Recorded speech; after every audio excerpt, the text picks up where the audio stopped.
네, 오늘 미증시 인사이트에는 이 도곡 WM센터 IM증권의 이화진 과장과 그리고 키움증권 김승혁 미국 주식 전략연구원과 함께하겠습니다. 안녕하세요. 네, 안녕하세요. 자, 방금 미국의 1월 고용 보고서가 공개가 됐는데 사실 고용이 둔화될 거라고 다들 생각해 와서 예상치대로 나온 건 비농업 고용인 것 같습니다. 이쪽은 분명히 예상치보다 조금 더 낮게 나오면서 고용이 진짜 둔화됐네라는 생각이 들 수도 있는데 웬걸? 좀 이상한 건 시간당 평균 임금이나 아니면 실업률 같은 경우는 좀 그렇게 안 나왔거든요. 자, 지금의 상황을 어떻게 봐야 될지 이화진 과장 좀 설명해 주시죠. 네, 일단은 12월 오는 이제 고용자 지수가 대략 한 30만 명 이상 이제 일자리 창출 증가 수가 나오게 되면서 이번 1월 달 관련해서는 물론 이제 예상치보다 훨씬 좀 낮을 수 있다는 시장 전망은 있었습니다. 그러면서 국채 금리에 대한 좀 하방을 이제 보긴 했었습니다만은 이제 앵커님 이제 말씀하신 대로 결국에는 금리 상승 요인이 되는 게 결국 실업률의 하락 그리고 제일 중요한 건 임금에 대한 상승 부분입니다. 그게 좀 시장에 대한 우려가 나오게 되면서 특히 신년물 국채 금리 같은 경우가 처음에는 이제 그 정도 좀 빠졌다가 굉장히 지금 4.5까지 지금 트라이하는 이제 방향으로 좀 가고 있다라고 해봤을 때 물론 다음 주 소비자 물가 지수도 발표가 있겠지만은 일단은 시장은 물론 트럼프 대통령도 그동안 이제 금리에 대한 스탠스가 살짝 바뀌고 있는 만큼 일단 다음 달 3월 이제 FOMC에 대한 조금 우려는 충분히 좀 있을 수 있다고 생각을 하고 있습니다. 물론 추후에 여러 PC와 같은 고용 데이터나 이런 부분들을 좀 체크를 해볼 필요는 있겠죠. 결국에는 1월 달 LA 산불 관련해서 당연히 물가에 대한 압박이 있는 만큼 일단은 금리에 대한 인하에 대한 이슈들은 좀 시장에서는 조금은 좀 지양되는 분위기가 아닌가 생각을 하고 있습니다. 네, 아무래도 이 연준 FOMC에서 과연 금리를 제때 내릴 수 있겠느냐 여러 가지 우려들이 나올 수 있을 것 같은데 근데 1월 고용지표 공개 직후에 증시랑 채권 시장 흐름을 보면 증시는 그렇게 타격을 받지 않는 것 같은데 채권은 약간 깜짝 놀란 듯이 살짝 올랐다가 약간 또 안정된 그런 모습을 좀 모호하게 보여주고 있습니다. 김승혁 연구위원 어떻게 보십니까? 사실 어떻게 보면은 이번 비농업 고용 지표의 결과를 보고 사람들이 헷갈릴 수 있을 것 같습니다.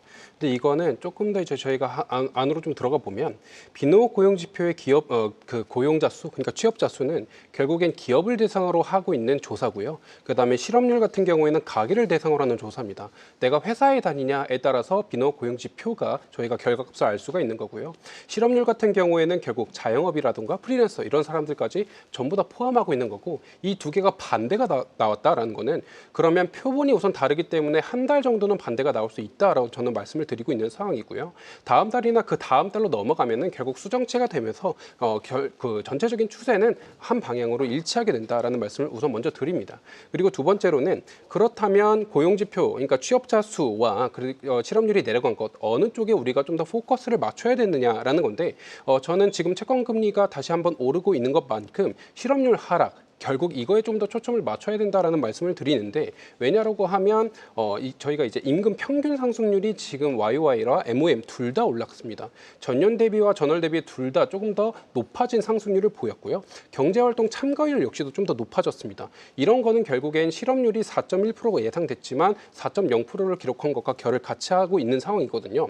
그러면 실질적으로 고용시장에 유입된 사람들이 조금 더 많았다. 결국 일을 하려고 하는 사람들이 많았다라는 거고 그 일에 대한 니즈가 굳이 회사가 아니었을 수 있겠다 정도가 지금의 비농업 고용 지표를 해석할 수 있는 방법입니다. 이런 해석이 맞으냐 틀리냐에 대해서는 그 다음 달에 이제 또 한번 비농업 고용 지표에 대한 수정치가 발표가 되거든요.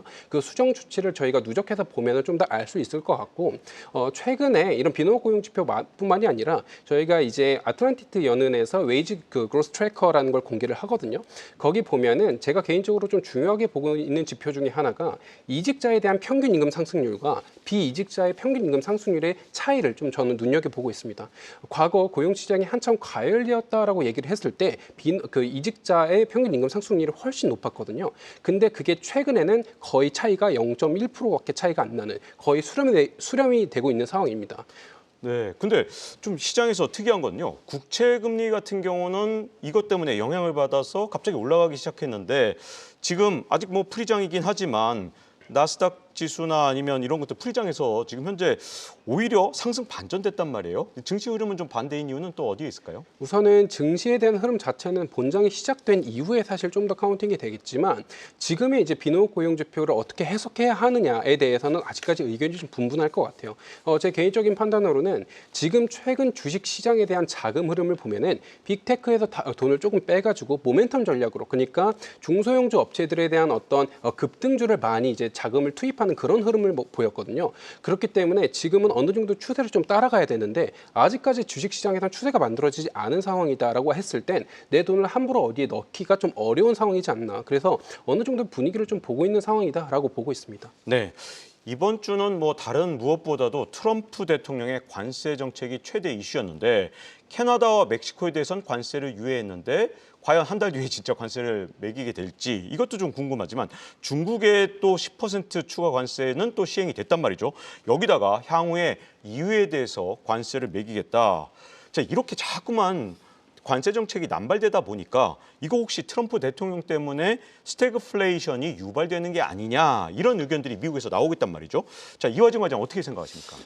일단 스태그플레이션까지는 조금은 거기까지 가지는 좀 힘들지 않을까 생각을 하고 있습니다. 물론 이제 멕시코와 이제 캐나다 이제 관세를 부과하게 되면 실제로 시장에서 예측하는 물가에 대한 상승이 지금 이제 12월 달 CPI 자체가 지금 대략 한 2.9%입니다. 근데 관세를 부과하게 되면 시장에서는 3.5%까지 물가가 올라갈 염려가 있다라고 얘기를 해왔습니다. 그러면서 일단은 멕시코나 이제 캐나다에 대한 이제 관세를 좀 유예하는 모습이 있는데 물론 최근에 제조업체 ISM 제조업 지수가 조금씩 올라오기 시작을 했고 특히나 자동차나 아니면 에너지와 같은 이제 원유 시장에 대한 성장성을 굉장히 유의 있게 좀 보고 있다는 측면이라면 만약에 스태그플레이션이 된다. 물론 아까 실업률이 나오게 되면서 당연히 실업률이 하락하게 되고 임금이 상승하게 되면 그런데 성장이 저해되는 거죠. 왜냐하면 기업들이 투자가 줄어들게 되면서 이제 저성장 고물가 시대에 된다라고 하게 되면은 당연히 그건 스태그플레이션으로 가는 흐름이라 좀 생각을 할 수는 있지만은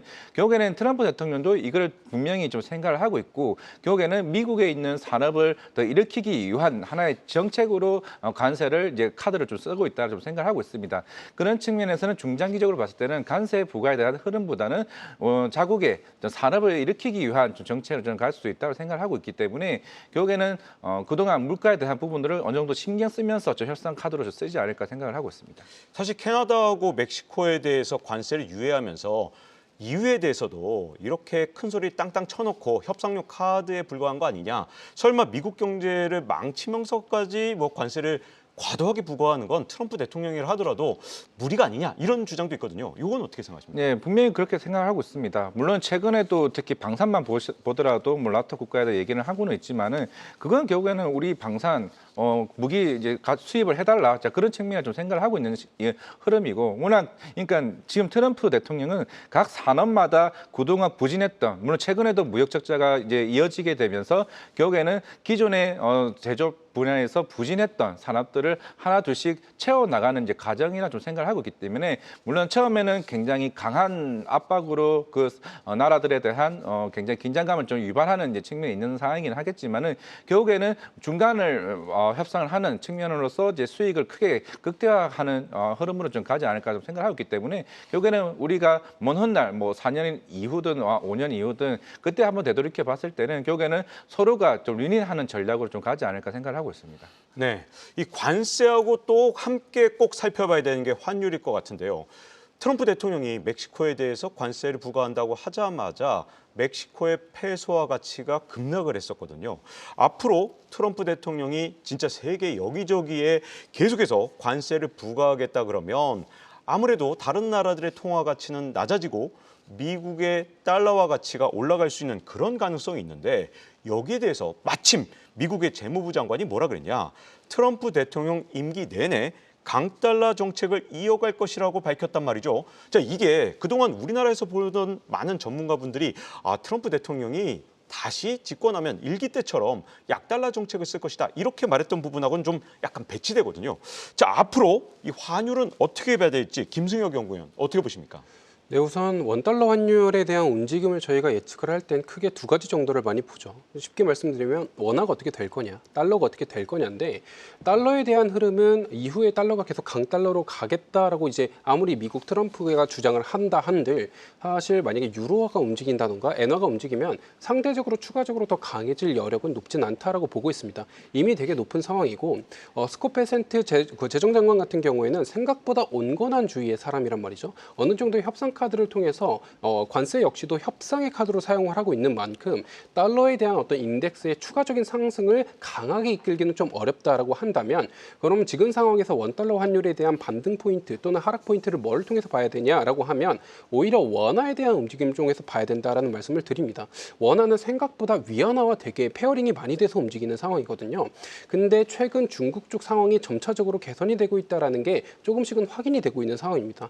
헬스케어 쪽 그리고 자율주행 쪽 최근에 뭐 딥시크 사태부터 중국이 생각보다 잘해내고 있는 상황이다. 조금씩은 반등에 대한 여지가 높다라는 게 뷰가 톤이 바뀌고 있는 상황이고 그런 경우에서 위안화가 조금씩은 반등한다라고 한다면 원화에 대한 좀 강세 그러면 전체적인 원달러 환율은 아래쪽 방향으로 좀 더 쏠릴 수 있지 않을까 정도로 좀 보고 있는 상황입니다. 여기서 하나 궁금한 건요. 최근 들어서 엔화 가치가 살살 오르는 모습을 보여주고 있거든요. 이게 또 환율 시장에서 어떤 영향을 미치게 될지 좀 궁금해지거든요. 엔화 가치가 높아진다라는 건 결국에 달러에는 이제 올라간다라는 거거든요. 그러면 달러에는 내려간다라는 거거든요. 엔화 가치는 최근 BOJ가 금리 인상에 대한 얘기는 계속 하긴 했지만 어느 정도의 반영이 되었다라는 걸 저희가 시장 사람들이 판단을 하고 있는 상황이고 높이긴 해야 되겠지만 부채에 대한 어떤 정부 부채에 대한 부담으로 인해서 금리에 대한 상승폭은 좀 제한될 수 있을 거다라는 개념이 조금씩 유입되고 있습니다. 그런 경우에 엔화가 강세를 보인다라고 하면 달러는 상대적으로 눌릴 수밖에 없습니다. 달러 인덱스의 상대 페어 통화에는 유로화가 비율이 가장 높지만 두 번째가 엔화이기 때문에 엔화의 가치가 높아진다라는 건 상대적으로 달러의 가치를 누를 수 있는 요소다. 결국에는 달러 인덱스가 내려가고 원달러 환율 입장에서는 하락 모멘텀으로 작용한다라고 연결지을 수 있습니다. 네. 근데 이 뉴욕 증시에서는 지금까지 공통적으로 나타났던 현상 중에 하나가 2월이 수익률이 그렇게 좋은 달이 아니었다는 게 평균적으로는 나타나거든요. 특히 2월 중에서도 중반을 넘어가면서 변동성이 훨씬 더 커졌던 과거의 역사를 볼 때, 자, 이번 달 증시 흐름을 예상해 본다면 먼저 이화진 과장 어떻게 보십니까? 항상 그 2월 달이 되게 되면 이제 1월 달 지표들이 하나둘씩 나오게 되는데 항상 물가에 대한 이제 일회성에 대한 변동성이 나옵니다. 특히나 좀 계절적 요인들이 나오다 보니까 특히 에너지 물가에 대한 변동성이 굉장히 큰 흐름이고 특히나 올해 2월 달 같은 경우는 1월 달 LA 산불 이슈들이 있죠. 주거비 상승이 있습니다. 그리고 특히 캘리포니아 지역 자체가 미국의 대표적인 이제 농업 지대이다 보니까 농산물 가격에 대한 부담도 있습니다. 그런 측면이 있는 상황에다가 유가도 70달러 이상 넘어왔죠. 그럼 에너지 가격 부담이 있습니다. 결국에는 실제로 우리가 예상은 되고는 있지만은 그 일회성에 대한 물가의 상승이 우리가 예상치보다 크게 올라왔을 때 향후에 국채 금리에 대한 부담이 좀 있을 수 있다고 생각하고 있기 때문에 일단 다음 주 14일 날 이제 그 모습들이 변동성의 이게 전후가 굉장히 클 수 있다는 측면이 있는 상황이지만은 일단은 뭐 그동안 실적적인 발표를 봤을 때도 빅테크 업체들이 실적이 마무리가 됐고 이제 20 며칠 되면 엔비디아가 실적 발표가 있습니다. 물론 이제 지수에 대한 흐름보다도 그 섹터에 대한 변화가 좀 생겼을 때 적어도 이제 빅테크 업체들이 올해 AI 캐pex 투자에 대한 부분들이 하나같이 조금 증가하는 추세가 있는 상황이지만은 결국에는 이제 엔비디아 젠슨왕 대표에 대한 그동안 블랙웰 AI 관련된 생산에 대한 지연들 그리고 실제로 빅테크 업체들과 관련된 이런 물량에 대한 재고에 대한 부분들이 어느 정도 해소될 수 있느냐 여부가 저는 굉장히 좀 중요하다고 생각하고 있습니다. 물론 이제 중국과 관련된 수출 제한된 이슈들을 어느 정도 잠잠한 건 사실이긴 하겠지만은 그동안 엔비디아 실적에 적어도 한 17% 이상이 중국에 대한 비중이 있는 만큼 이게 늘어났냐 아니면 줄어들었냐에 따라서 시장의 방향이 제각각 좀 달라질 수 있다고 생각하고 있기 때문에 만약에 2월 말쯤 돼서 물가에 대한 이슈들이 해소가 되게 되고 만약에 엔비디아가 그 시장에 대한 방향성을 좀 보여준다라고 하게 되면은 오히려 2월 말 정도에 대한 미국 증시에 대한 흐름은 좀 뒤바뀔 수 있지 않을까 생각하고 있습니다. 네, 역시 이 섹터별로 좀 자세히 살펴보는 게 정말 중요할 것 같은데요. 자, 2월 후반기로 넘어가면서 지금까지는 변동성이 컸던 모습. 김수혁 연구위원, 이번에는 어떻게 될 거라고 보십니까?